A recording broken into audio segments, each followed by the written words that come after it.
Careful, Mr. Henry. Right now, you're only being charged with armed robbery. I didn't rob nobody. All right, Kenny, I apologize for my client, Your Honor. Apologize for your client. Don't apologize for me. I didn't rob no bank, okay? I don't want everyone in here thinking I'm some kind of bank robber, okay? I don't need the money. I'm a drug dealer.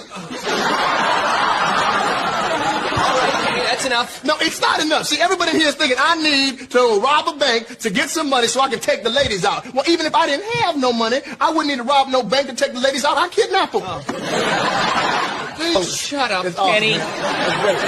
No, you shut up, man. You're the one that got me into this. You got me all stuck up here in court. I could be at home right now printing up fake credit cards or working on that meth lab in my basement.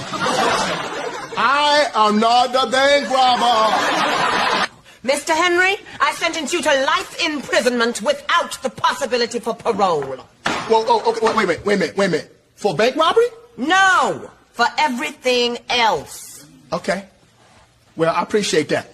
Because I wouldn't want to go to jail and have all these other prisoners thinking that I'm kind of some stupid bank robber or something like that.